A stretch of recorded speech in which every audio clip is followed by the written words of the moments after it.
잘 지냈어요 모두 보고 싶었어 우리도 어쩜 이렇게 시간이 안 가는지 정말 버스 안에서 going 이불 속에서 going은 언제나 너에게 going. Hai Sobat Belajar, Assalamualaikum warahmatullahi wabarakatuh. Jumpa lagi dengan saya Kaulan Sakila Usman, mahasiswi STMIK Tidore Mandiri, jurusan Sistem Informasi dengan NPM 61011210004. Di video ini kita akan membahas lagi mengenai komputer. Kali ini kita akan belajar mengenai struktur dan fungsi dasar komputer. Tanpa berlama-lama lagi, kita masuk ke pembahasannya.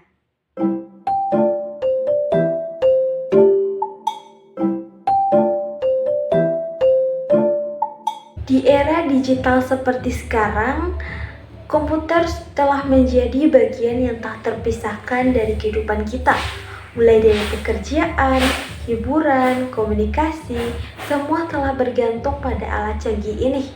Namun di balik tampilan yang sederhananya, komputer memiliki struktur dan fungsi yang kompleks. Materi kali ini saya akan membahas mengenai struktur dan fungsi komputer. Sebelum itu, kita harus mengetahui apa itu struktur dan fungsi komputer. Struktur komputer didefinisikan sebagai cara-cara dari setiap komponen yang terkait satu sama lain. Sedangkan fungsi komputer didefinisikan sebagai operasi masing-masing komponen sebagai bagian dari struktur. Pembahasan pertama yaitu struktur komputer. Struktur komputer terdiri dari 4 komponen utama yang bekerja sama untuk menjalankan berbagai tugas.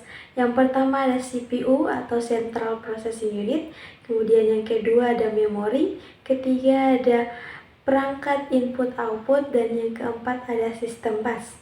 Bisa dilihat pada gambar yang ada pada PowerPoint atau penjelasannya, terdapat gambar struktur dari komputer. Komponen yang pertama yaitu CPU atau Central Processing Unit adalah komponen utama komputer yang bertanggung jawab untuk menjalankan instruksi dan memproses data.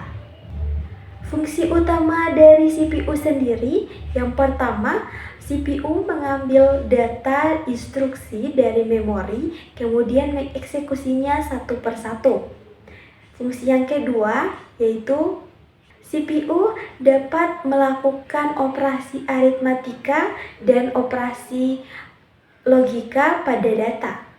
Kemudian fungsi yang ketiga yaitu CPU dapat mengontrol dan mengalirkan data dari komponen lain dalam komputer. Dalam CPU terdapat 2 komponen. Yang pertama Arithmetic Logic Unit atau ALU yang bertanggung jawab untuk melakukan operasi aritmatik dan operasi logika. Komponen yang kedua yaitu CU atau Control Unit yang berfungsi mengontrol jalannya instruksi dalam CPU, memberi sinyal ke bagian lain untuk melaksanakan instruksi yang diambil. Komponen yang kedua yaitu memori. Memori dalam komputer merujuk pada perangkat atau ruang penyimpanan yang digunakan untuk menyimpan data atau instruksi. Pada memori terdapat 2 yaitu memori utama dan memori sekunder. Memori utama adalah tempat penyimpanan data sementara untuk data dan instruksi yang sedang diproses. Dalam memori utama terdapat 2 penyimpanan, yaitu RAM, Random Access Memory, yang berfungsi menyimpan data selama komputer aktif. Data ini akan hilang ketika komputer dimatikan. Yang kedua ada ROM atau Read Only Memory, yang berfungsi untuk menyimpan instruksi permanen yang diperlukan untuk booting komputer dan tidak dapat diubah. Kemudian ada penyimpanan sekunder. Penyimpanan ini menyimpan data secara permanen. Data tidak akan hilang meskipun komputer dimatikan. Contohnya seperti HDD atau hard disk drive atau SSD solid state drive. Komponen yang ketiga yaitu input-output. Input-output adalah istilah yang digunakan untuk menggambarkan proses komunikasi antara komputer dan perangkat eksternal atau pengguna. Dalam perangkat input-output terdapat dua komponen, yaitu pertama input. Input berfungsi untuk mengumpulkan data dan instruksi dari pengguna atau perangkat lainnya. Contoh perangkat input seperti keyboard, mouse, scanner, dan mikrofon. Kemudian ada output. Output berfungsi menyajikan hasil pemrosesan data kepada pengguna atau perangkat lainnya. Contoh perangkat output seperti monitor, speaker, dan printer. Kemudian komponen yang keempat ada sistem bus. Sistem bus adalah sistem yang digunakan dalam komputer untuk memungkinkan komunikasi antara berbagai komponen seperti CPU, memori, dan juga perangkat input-output. Sistem ini berfungsi sebagai saluran penghubung untuk memungkinkan data, alamat, dan sinyal kontrol untuk dipindahkan ke berbagai komponen yang ada. Komponen sistem bus ada 3. Yang pertama, bus data. Bus data berfungsi untuk mengangkut data antara CPU, memori, dan perangkat lainnya. Lebar bus data memengaruhi jumlah data yang akan ditransfer. Kemudian yang kedua yaitu bus alamat. Bus alamat berfungsi untuk mengangkut informasi alamat dari CPU ke perangkat memori atau perangkat lainnya. Bus alamat menentukan lokasi memori yang akan diakses. Kemudian yang ketiga yaitu bus control. Bus control berfungsi untuk mengangkut sinyal kontrol yang mengatur operasi perangkat. Ini termasuk sinyal membaca dan menulis data. Juga disertakan juga sinyal yang mengontrol waktu dan urutan operasi. Tipe bus. Yang pertama yaitu bus paralel. Bus paralel berfungsi untuk mengirimkan beberapa bit data secara bersamaan. Meskipun cepat, bus paralel mengalami interferensi dan masalah kecepatan pada jarak yang lebih jauh.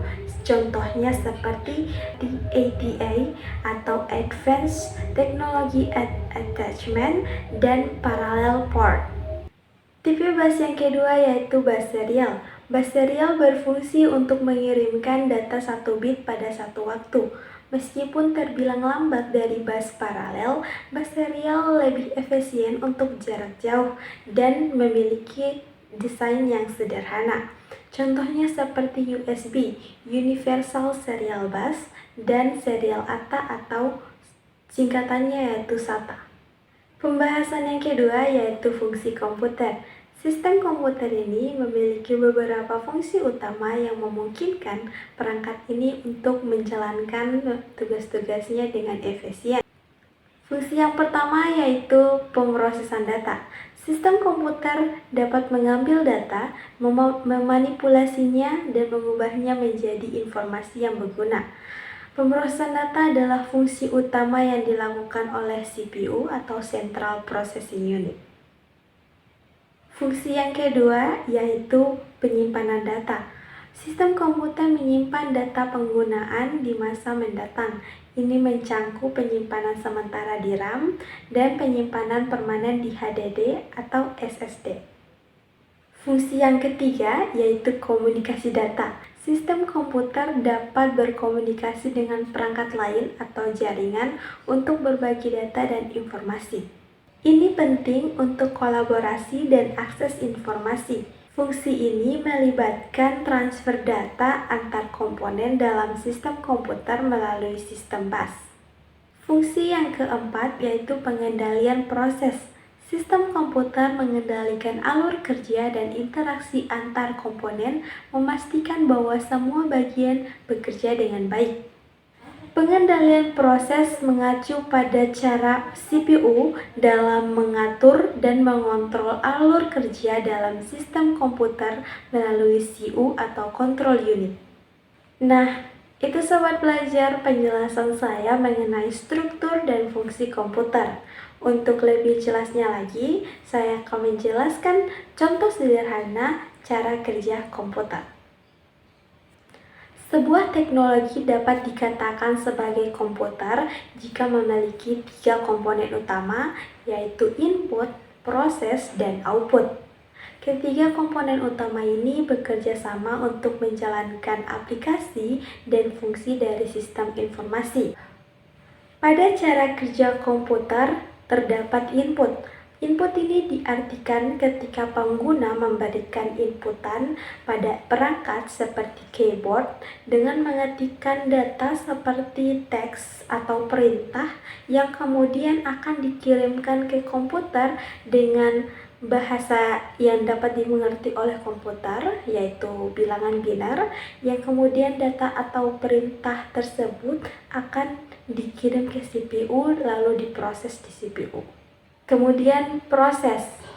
Setelah data diterima, maka CPU akan melakukan proses pada informasi atau data yang telah diterima tersebut.